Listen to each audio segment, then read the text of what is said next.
Hello ಸ್ನೇಹಿತರೆ, Geetha vlogs ಇನ್ ಕನ್ನಡಕ್ಕೆ ನಿಮ್ಮೆಲ್ಲರಿಗೂ ಸ್ವಾಗತ. ಭಾನುವಾರ ಬೆಳಗ್ಗೆ ಬೇಗ ಎದ್ದು ರೆಡಿಯಾಗಿ ಹೊರಡ್ತಾ ಇದ್ದೀವಿ. ಆ್ಯಕ್ಚುಲಿ ಭಾನುವಾರ ಯಾವಾಗಲೂ ಲೇಟಾಗಿ ಎದ್ದೊಳ್ತೀನಿ ನಾನು. ಆದರೆ ನಮ್ಮ ಫ್ಯಾಮಿಲಿಯಲ್ಲಿ ಇವತ್ತೊಂದು ಖುಷಿ ವಿಷಯ, ಹಾಗೆ 50ರ ಸಂಭ್ರಮ. ಆ ಸಂಭ್ರಮ ಯಾವುದು ಅದನ್ನು ಕೂಡ ನಿಮಗೆ ಹೇಳ್ತೀನಿ. ಆ ಖುಷಿಯಿಂದ ಎಲ್ಲರೂ ರೆಡಿಯಾಗಿ ಹೊರಟಿದ್ದೀವಿ. ಇಲ್ಲಿಂದ 3:30 ಗಂಟೆ ಪ್ರಯಾಣ. ಹಾಗೆ ನನ್ನ ಮಗ ಶೂಸ್ ಯಾವ್ದು ಹಾಕ್ಕೊಳ್ಳಿ ಅಂತ ಕೇಳ್ತಾ ಇದ್ದಾನೆ. ಅವ್ನಿಗೆ ಹೇಳ್ತಾ ಇದ್ದೀನಿ ಯಾವ ಶೂಸ್ ಹಾಕ್ಕೋಬೇಕು ಅಂತ. ಎಲ್ಲಿಗ್ರೆ ಕರ್ಕೊಂಡು ಹೋಗ್ತಾ ಇದ್ದೀರಾ? ನನ್ಗೆ ಗೊತ್ತಿಲ್ಲ ಅನ್ನೋ ಕಡೆ ಕರ್ಕೊಂಡು ಹೋಗ್ತಾ ಇದ್ದೀರಾ? ಗೊತ್ತಿಲ್ಲ ಕರ್ಕೊಂಡು ಹೋಗ್ತಾ ಇದ್ದೀವಿ. ರೆಡಿ ಆಗಿದ್ದೀವಿ. ಇವತ್ತು ಮೈಸೂರಿಗೆ ಹೋಗ್ತಾ ಇದ್ದೀವಿ. ಎಷ್ಟು ಸಾರಿ ಮೈಸೂರಿಗೆ ಹೋಗ್ತಾನೇ ಇದ್ದೀವಿ ಎಕ್ಸ್ಪ್ರೆಸ್ ವೇ ಬಂದಮೇಲೆ. ಇವತ್ತು ಒಂದು 50th ಆ್ಯನಿವರ್ಸರಿ ಸೆಲೆಬ್ರೇಷನು, ಹಾಗಾಗಿ ಹೋಗ್ತಾ ಇದ್ದೀವಿ. ಎಲ್ಲ ಫ್ಯಾಮಿಲಿ ಮೀಟ್ ಆಗೋವಂಥ ಒಂದು ಟೈಮ್. ಬನ್ನಿ ಹೋಗೋಣ. ಹೆಂಗಿರುತ್ತೆ ಅಲ್ಲಿ ನೋಡೋಣ. ಕ್ಲೈಮೇಟೇ ಭಯ. ಈ ಬ್ಯಾಂಗ್ಳೂರೇ ಬಿಸಿಲು ಅಂತಂದರೆ ಮೈಸೂರು ಇನ್ನೂ ಜಾಸ್ತಿ ಬಿಸಿಲಿರುತ್ತೆ. ಈಗ ಟೈಮ್ ಬಂದು 7:15 ಆಗಿದೆ. ಈಗ ಹೊರಟಿದ್ವಿ. 11 ಗಂಟೆಗೆ ಏನೋ ಶುರುವಾಗೋದು. ಸೊ ಇಲ್ಲಿಂದ 3 ಅವರ್ಸು. ಟ್ರಾಫಿಕ್ ಇಲ್ಲದೆ ಹೋದರೆ, ಇಲ್ಲ ಅಂತಂದರೆ ಗೊತ್ತಿಲ್ಲ. ನೋಡೋಣ. ಇನ್ನೂ ಬ್ರೇಕ್ಫಾಸ್ಟಿಗೆ ಬೇರೆ ನಿಲ್ಲಿಸ್ಬೇಕು. ಸೊ ಬ್ರೇಕ್ಫಾಸ್ಟ್ ಮಾಡಿಕೊಂಡು ಆಮೇಲೆ ಹೋಗೋಣ. ಬನ್ನಿ ಹೋಗೋಣ. ಯಾರ್ದು ಆ್ಯನಿವರ್ಸರಿ ಅದೆಲ್ಲ ನೋಡೋಕ್ಕೆ ಮುಂಚೆ ನನ್ನ ಚಾನಲ್ಗೆ ಸಬ್ಸ್ಕ್ರೈಬ್ ಮಾಡ್ಕೊಳ್ಳಿ. ಹಾಗೆ ವಿಡಿಯೋನ ಆದಷ್ಟು ಲೈಕ್ ಮಾಡಿ, ಕಮೆಂಟ್ ಮಾಡಿ, ಶೇರ್ ಮಾಡಿ ಅಂತ ಹೇಳ್ತಾ ಹೋಗೋಣ. ಬನ್ನಿ. ಹಂಗೂ ಹಿಂಗೂ ರೆಡಿಯಾಗಿ ಹೊರಗಡೆ ಬರೋಷ್ಟರಲ್ಲಿ 7:40 ಆಯಿತು. ಮತ್ತು ನಮ್ಮ ಗಿಡಗಳನ್ನ ನೋಡ್ತಾ ಇದ್ದೆ. ಮಳೆ 1-2 ಸಾರಿ ಬಂದಿದೆ, ಸಾಕಾಗಿಲ್ಲ ಇನ್ನೂ ನಮ್ಮ ಗಿಡಗಳಿಗೆ. ದಿನ ಬರಬೇಕು. ಅಟ್ಲೀಸ್ಟ್ ವಾರದಲ್ಲಿ ಒಂದು 3-4 ಸಾರಿ ಬಂದರೆ ಗಿಡಗಳು ಚೆನ್ನಾಗಿರುತ್ತೆ. ಈ ಸಾರಿ ಸಖತ್ತು ಬಿಸಿಲಿರೋದ್ರಿಂದ ನನ್ನ ಗಿಡಗಳ ಎಲೆ ಎಲ್ಲ ಒಣಗ್ತಾ ಇದೆ. ನಾನು ಯಾವಾಗಲೂ ಫ್ರೆಶ್ ಆಗಿ ಗ್ರೀನಾಗಿರೋ ಗಿಡಗಳನ್ನ ನೋಡಿ ಇದು ನೋಡ್ತಾ ಇದ್ದರೆ ತುಂಬಾ ಬೇಜಾರಾಗ್ತಾ ಇದೆ. ಒಣಗಿರೋ ಎಲೆಗಳನ್ನೆಲ್ಲ ಟ್ರಿಮ್ ಮಾಡಿ ತೆಗಿಬೇಕು. ಹಾಗೆ ನನ್ನ ಮಗ ಇವಾಗ ಡ್ರೈವಿಂಗ್ ಕಲ್ತ್ಕೊಂಡಾದ ತಕ್ಷಣ ಫಸ್ಟು ನಾನೇ ಡ್ರೈವ್ ಮಾಡಬೇಕು. ಅಪ್ಪಗೂ ಬಿಡಲ್ಲ, ಅಣ್ಣನಿಗೂ ಬಿಡಲ್ಲ, ಅವನೇ ಡ್ರೈವ್ ಮಾಡಬೇಕು. ಆ ಥರ ಆಗಿಬಿಡುತ್ತೆ. ಸೊ ಇಬ್ಬರು ಪಾಪ ಅವ್ರು ಸುಮ್ಮನೆ ಕೂತ್ಕೊಳ್ತಾರೆ. ಜೆಂಟ್ಸು ಯಾವಾಗಲೂ ಡ್ರೈವ್ ಮಾಡ್ತಾಯಿದ್ರೆ ಆ್ಯಕ್ಟಿವ್ ಆಗಿರ್ತಾರೆ, ಇಲ್ಲ ಅಂತಂದರೆ ಬೋರ್ ಆಗಿಬಿಟ್ಟು ನಿದ್ದೆಗೆ ಜಾರಿಬಿಡ್ತಾರೆ. ಇವರಿಬ್ಬರದ್ದು ಅದೇ ಕೆಲಸ ಆಗುತ್ತೆ. ಹಾಗೆ ನೆಲಮಂಗಲ ಕಡೆ ಹೊರಟಿದ್ದೀವಿ. ಇದು ನೆಲಮಂಗಲದಲ್ಲಿ ಬರುವಂಥ ಆಂಜನೇಯನ ದೇವಸ್ಥಾನ. ರಸ್ತೆಗೇ ಆಂಜನೇಯ ಕಾಣಿಸ್ತಾನೆ. ಈ ದೇವಸ್ಥಾನಕ್ಕೆ ಒಂದು ಸಾರಿ ಹೋಗಬೇಕು, ನೋಡೋಣ ಯಾವಾಗ ಆಗುತ್ತೆ ಅಂತ. ಹಾಗೆ ನಾವು ಈ ಸಾರಿ ನೆಲಮಂಗಲ ಮತ್ತು ನಾಗಮಂಗಲ ಕಡೆಯಿಂದ ಹೋಗೋಣ ಅಂತ ಅಂದ್ಬಿಟ್ಟು ಬಂದಿದ್ದೀವಿ. ಹೋಟೆಲ್ಗಳೇನೋ ಇವತ್ತು ತುಂಬ ಕಡೆ ಎಲ್ಲ, ಇವನ್ ತಳ್ಳೋ ಗಾಡಿಯಲ್ಲಿ ತಿಂಡಿ ಸೇಲ್ ಮಾಡ್ತಾರಲ್ಲ, ಅಲ್ಲಿ ಕೂಡ ಜನ ಅಂದರೆ ಜನ ಇದ್ದರು. ಸಮ್ಮರ್ ಸೀಸನ್ ಸ್ಟಾರ್ಟ್ ಆಗಿದೆ. ಎಲ್ಲರೂ ಟ್ರಿಪ್ಪು ಟೂರ್ ಹೋಗೋರು ಹೋಗ್ತಾ ಇರ್ತಾರೆ. ಬಟ್ ಭಾನುವಾರ ನೀವು ಸಾಮಾನ್ಯ ಇರುತ್ತೆ, ಬಟ್ ಇಷ್ಟೊಂದು ರಶ್ ನಾನು ನೋಡಿಲ್ಲ. ಈ ಕಡೆ ಅಂತೂ ನಾವು ಸುಮಾರು ಎಲ್ಲ ಹೋಟೆಲ್ಗಳು ಟ್ರೈ ಮಾಡಿದ್ವಿ. ಸ್ವಾತಿ ಡೆಲಿಕೇಸಿ ಆಗಿರ್ಬೋದು, ಪಾಕಶಾಲಾ, ಫುಡ್ ಕಲ್ಚರು, ಅಪ್ಪಾಜಿ ಮನೆ, ಅನಗ, ಕಾಮತ್ತು, ಮತ್ತು ಮಯೂರ, ದ್ವಾರಕ, ಧ್ರುವತಾರೆ, ಎಲ್ಲದರಲ್ಲೂ ಟೇಸ್ಟ್ ಮಾಡಿದ್ವಿ. ಎಲ್ಲನೂ ಹೋಗಿ ಟ್ರೈ ಮಾಡಿದ್ದೀವಿ. ಬಟ್ 1 ಸಾರಿ 2 ಸಾರಿ ಹೋದರೆ ಸಾಕು, ಏನೋ ಅಷ್ಟೊಂದು ಇಷ್ಟ ಆಗಿಲ್ಲ ಅಂತ ಅನಿಸುತ್ತೆ. ಬಟ್ ಸ್ವಾತಿ ಡೆಲಿಕೇಸಿ ನಮಗೆ ಯಾವತ್ತೂ ಆ ಥರ ಅನಿಸಿಲ್ಲ. ಬೇರೆ ಬೇರೆ ಹೋಟೆಲ್ಗಳನ್ನ ಟ್ರೈ ಮಾಡ್ತಾ ಇರ್ಬೇಕು. ಯಾವಾಗಲೂ ಒಂದೇ ಕಡೆ ಹೋಗೋದು ಬೇಡ ಅಂತ ಅಂದ್ಕೊಂಡು ಟ್ರೈ ಮಾಡೋದಷ್ಟೇ. ಸೊ ಸ್ವಾತಿ ಡೆಲಿಕೇಸಿಗೆ ಬಂದ್ವಿ. ಇಲ್ಲಿ ಕೂಡ ತುಂಬ ರಶ್ ಇತ್ತು. ಸ್ವಲ್ಪ ಹೊತ್ತು ವೆಯ್ಟ್ ಮಾಡಿದ್ವಿ. ಗ್ರೌಂಡ್ ಫ್ಲೋರಲ್ಲಿ ಸಿಗಲೇ ಇಲ್ಲ. ಆಮೇಲೆ ಮೇಲ್ಗಡೆ ಹೋಗಿ ಒಂದು ಸ್ವಲ್ಪ ಹೊತ್ತು ವೆಯ್ಟ್ ಮಾಡಿದ್ಮೇಲೆ ಸಿಕ್ತು. ಸೊ ಬ್ರೇಕ್ಫಾಸ್ಟು ದೋಸೆ ತೊಗೊಂಡು ತಿಂದ್ಕೊಂಡು ಹೊರಡ್ತಾ ಇದ್ದೀವಿ. ಇವತ್ತು ಭಾನುವಾರ, ಬಟ್ ಎಷ್ಟು ಕ್ರೌಡ್, ಎಲ್ಲ ಕಡೆ ಕ್ರೌಡು. ಸಣ್ಣ ಹೋಟೆಲ್ಗಳಲ್ಲೂ ಕೂಡ ಅಷ್ಟೊಂದು ಜನ. ಯಾಕೆ ಎಷ್ಟೊಂದು ಜನ? ಎಲ್ಲ ಎಲ್ಲೋಗ್ತಾ ಇದ್ದಾರೆ? ಅದು ಸಂಡೇ, ಗೊತ್ತಿಲ್ಲ. ತುಂಬ ಕ್ರೌಡ್ ಇದೆ ಎಲ್ಲ ಕಡೆ. ನಮಗೆ ಬ್ಯಾಂಗ್ಳೂರಿಂದ, ನಮ್ಮ ಮನೆಯಿಂದ ನೆಲಮಂಗಲ ಕ್ರಾಸ್ ಆಗೋಕ್ಕೆ ಆಲ್ಮೋಸ್ಟ್ 1.5 hours ಆಯಿತು. ಇಲ್ಲಿಗೆ ಬರೋಷ್ಟರಲ್ಲಿ 2.5 hours ಸ್ವಾತಿ ಡೆಲಿಕೇಸಿಗೆ. ಸುಮಾರು ಟೈಮ್ ಹಿಡಿತು ಇಲ್ಲೇನೆ. ನಾವು AC ಕಾರಲ್ಲಿ ಕೂತಿರೋದಕ್ಕೆ ಗೊತ್ತಾಗ್ತಲ್ಲ, ಹೊರಗಡೆ ಇಳೋದ್ರೆ ಗೊತ್ತಾಗುತ್ತೆ. ಅಷ್ಟು ಬಿಸಿಲಿದೆ. ನೋಡ್ಕೊಂಡು ಬಂದಿದ್ದೀವಿ. ಫಂಕ್ಷನ್ ಆಗೋ ಕಡೆ ಹೋಗ್ತಾ ಇದ್ದೀವಿ. ಇವತ್ತು ನಮ್ಮ 2ನೇ ಮಾವ ಮೈಸೂರಲ್ಲಿರೋದವರು, ಅವರ 50ನೇ ವರ್ಷದ ಆ್ಯನಿವರ್ಸರಿ ಫಂಕ್ಷನ್. ಸೊ ಅಲ್ಲಿಗೆ ಹೋಗ್ತಾ ಇದ್ದೀವಿ. ಆಲ್ಮೋಸ್ಟ್ ಎಲ್ಲರೂ ಬಂದ್ಬಿಟ್ಟಿರ್ತಾರೆ ಅಂದ್ಕೊಳ್ತೀನಿ. ಇವತ್ತೇನೋ ಗೊತ್ತಿಲ್ಲ, ತುಂಬ ಟ್ರಾಫಿಕ್ಕು. ನೆಲಮಂಗಲ ಸೈಡು ಎಲ್ಲ ಕಡೆನೂ ಟ್ರಾಫಿಕ್ಕು. ಈಗ ಆಲ್ಮೋಸ್ಟ್ 11:45 ಆಗಿದೆ. ಲಲಿತ್ ಮಹಲ್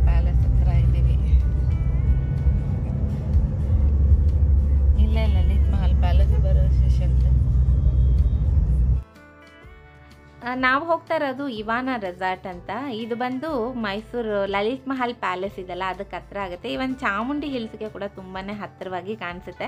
ನಾವು ಸುಮಾರು ಸಾರಿ ಚಾಮುಂಡಿ ಹಿಲ್ಸ್ಗೆ ಹೋಗುವಾಗ ಈ ರೆಸಾರ್ಟ್ನ ಬೋರ್ಡನ್ನು ನೋಡಿದ್ದೆ.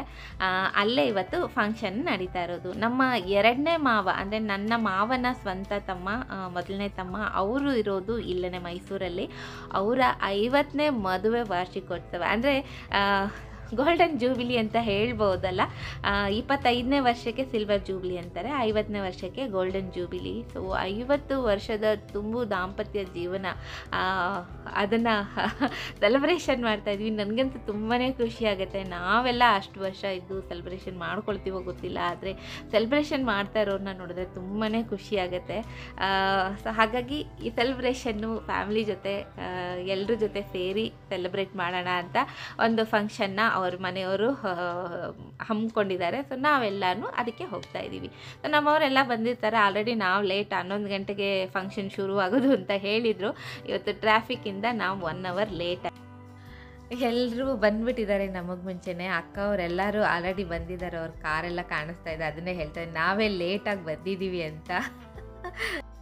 ಕಾರಿಂದ ಇಳಿದ ತಕ್ಷಣ ಎಷ್ಟು ಬಿಸಿಲಿದೆ ಅಂತ ಗೊತ್ತಾಗುತ್ತೆ. ಹಾಗೆ ರೆಸಾರ್ಟ್ ಕೂಡ ಚಿಕ್ಕದಾಗಿದ್ದರೂ ನೋಡೋಕ್ಕೆ ತುಂಬ ಡಿಫ್ರೆಂಟಾಗಿ ಚೆನ್ನಾಗಿತ್ತು. ಕ್ಲೀನಾಗಿ ಮೇಂಟೈನ್ ಮಾಡಿದ್ದಾರೆ. ಹಾಗೆ ಇದರ ಪ್ರೈಸ್ ನಾನು ಅವ್ರ ಹತ್ರ ಡೈರೆಕ್ಟಾಗಿ ಕೇಳೋಕ್ಕೆ ಮರ್ತೋಯ್ತು. ಗೂಗಲಲ್ಲಿ ಸರ್ಚ್ ಮಾಡಿದ್ರೆ ನಿಮಗೆ ಸಿಕ್ಬಿಡತ್ತೆ. ಒಂಥರ ಡಿಫ್ರೆಂಟಾಗಿದೆ. ರೂಮ್ಸ್ ಕೂಡ ಅಷ್ಟೇ ಚೆನ್ನಾಗಿದೆ. ಆ್ಯಂಬಿಯನ್ಸ್ ಕೂಡ ತುಂಬಾ ಚೆನ್ನಾಗಿದೆ. ನಿಮಗೆ ತೋರಿಸ್ತೀನಿ ಹೇಗಿದೆ ಅಂತ. ಸೊ ಈಗ ಸದ್ಯಕ್ಕೆ ಒಳಗಡೆ ಹೋಗೋಣ ಬನ್ನಿ. ಸೊ ಇದೆ ಇವಾನ ರೆಸಾರ್ಟು. ಇನ್ಸ್ಟಾಗ್ರಾಮಲ್ಲೆಲ್ಲ ನೋಡಿದೆ ಈ ರೆಸಾರ್ಟ್. ಚೆನ್ನಾಗಿದೆ, ಒಂಥರ ಚೆನ್ನಾಗಿದೆ ಅಲ್ಲ. ಇದು ನಿಜವಾದಿದು ನೋಡಿ, ನಿಜವಾದಕ್ಕೊಕ್ಕರೆ ನಾನು ಬೊಂಬೆ ಅಂದ್ಕೊಂಡೆ.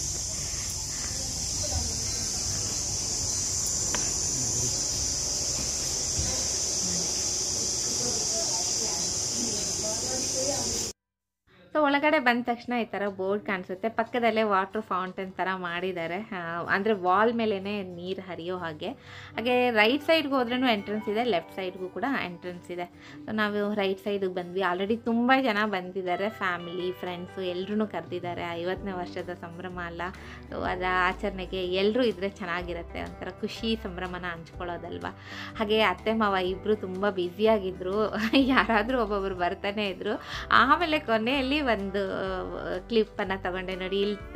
ಈ ಕ್ಲಿಪ್ಪು ಆ್ಯಕ್ಚುಲಿ ಇದು ಲಾಸ್ಟ್ದು ನಾನು ಈಗ ಹಾಕಿದ್ದೀನಿ. ನಾವು ಅತ್ತೆ ಕೇಳ್ತಾಯಿದ್ರು, ಯೂಟ್ಯೂಬಲ್ಲಿ ಹಾಕ್ತೀಯಾ, ವೀಡಿಯೋ ಮಾಡ್ಕೊಳ್ತಾ ಇದೆಯಾ, ಯೂಟ್ಯೂಬಲ್ಲಿ ಹಾಕ್ತೀಯಾ ಅಂತ ಕೇಳ್ತಾಯಿದ್ರು. ನಾನು ಹೌದು ಅಂತಂದೆ. ಆವಾಗಲೇ ಅವ್ರು ಸ್ವಲ್ಪ ಫ್ರೀ ಆಗಿದ್ದು. ಇಲ್ಲಾಂದರೆ ಯಾರಾದರೂ ಒಬ್ಬೊಬ್ಬರು ಬರ್ತಾನೆ ಇದ್ದರು ಅವ್ರನ್ನ ವಿಶ್ ಮಾಡೋಕ್ಕೆ.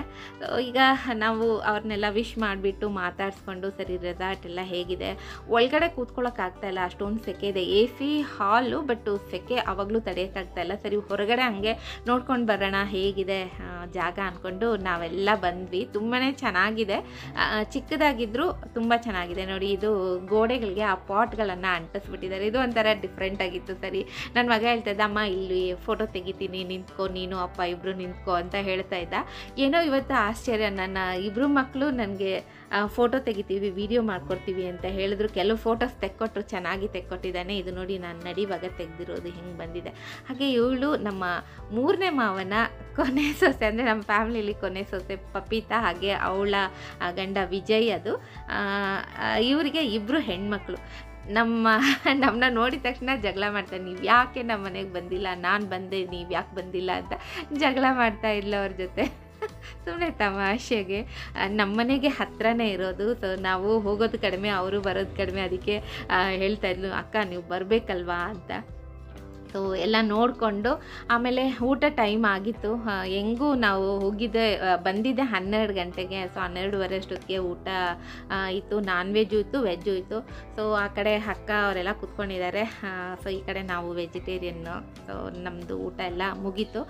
ಇವತ್ತಂತೂ ತುಂಬಾ ಖುಷಿಯಾಗಿತ್ತು. ಎಲ್ರೂ ನೋಡಿದ್ದು, ಎಲ್ರೂ ಮಾತಾಡ್ಸಿದ್ದು, ಹಾಗೆ ಅತ್ತೆ ಮಾವ ಅವರ 50ನೇ ವರ್ಷದ ಆ್ಯನಿವರ್ಸರಿ ವಿಶ್ ಮಾಡಿದ್ದು ಬಹಳನೇ ಖುಷಿ ಆಗ್ತಾಯಿತ್ತು. ಇದೆಲ್ಲ ಒಂದು ಲೈಫಲ್ಲಿ ಒಂದು ಮೈಲ್ ಸ್ಟೋನ್ ಅಂತ ಹೇಳ್ಬೋದು. ತುಂಬಾ ಸ್ಪೆಷಲ್ಲು.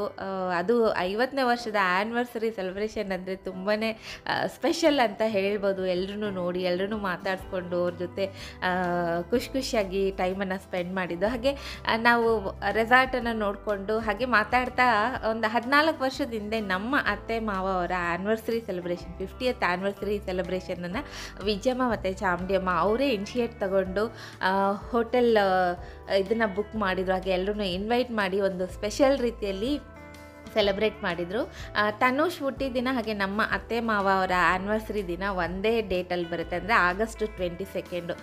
ಕೆಲವೊಂದೊಂದು ಸಾರಿ ಇವನ್ ಬರ್ತ್ಡೇ ಟೈಮ್ಗೆ ನಾವು ಅಲ್ಲಿ ಹೋಗಿ ಕೂಡ ಇಬ್ಬರು ಅಂದರೆ ಆ್ಯನಿವರ್ಸರಿ ಬರ್ತ್ಡೇ ಎರಡು ಸೆಲೆಬ್ರೇಟ್ ಮಾಡಿದ್ದು ಕೂಡ ಉಂಟು. ಅದನ್ನೆಲ್ಲ ಜ್ಞಾಪಿಸ್ಕೊಳ್ತಾ ಇದ್ವಿ. ಅದಾದ 14ನೇ ವರ್ಷಕ್ಕೆ ನಮ್ಮ 2ನೇ ಮಾವ ಅವರ 50th ಆ್ಯನಿವರ್ಸರಿ. ನಿಜವಾಗ್ಲೂ ತುಂಬಾ ಖುಷಿ ಆಗ್ತಾಯಿತ್ತು. ನಮಗೆಲ್ಲ ಆ ಥರ ಒಂದು ಚಾನ್ಸ್ ಸಿಕ್ಕತ್ತ ಗೊತ್ತಿಲ್ಲ, ಬಟ್ ಇದಂತೂ ನಿಜವಾಗ್ಲೂ ಮರೆಯಲಾಗದ ದಿನ. ಅವ್ರು ಯಾವಾಗಲೂ ನಮ್ಮ ಹಿರಿಯರು, ನಮ್ಮ ಮಾವಂದಿರಾಗಿರ್ಬೋದು, ನಮ್ಮ ಅತ್ತೆಯವರು ಎಲ್ಲ ನನ್ನ ಫ್ಯಾಮಿಲೀಸ್ ಎಲ್ಲರೂ ಚೆನ್ನಾಗಿರಲಿ, ಖುಷಿಯಾಗಿರಲಿ, ಆ ದೇವರು ಆಯಸ್ಸು ಆರೋಗ್ಯ ಕೊಟ್ಟು ಕಾಪಾಡಲಿ ಅಂತಲೇ ಆ ದೇವರಲ್ಲಿ ಪ್ರಾರ್ಥನೆ ಮಾಡ್ಕೋಬೇಕು.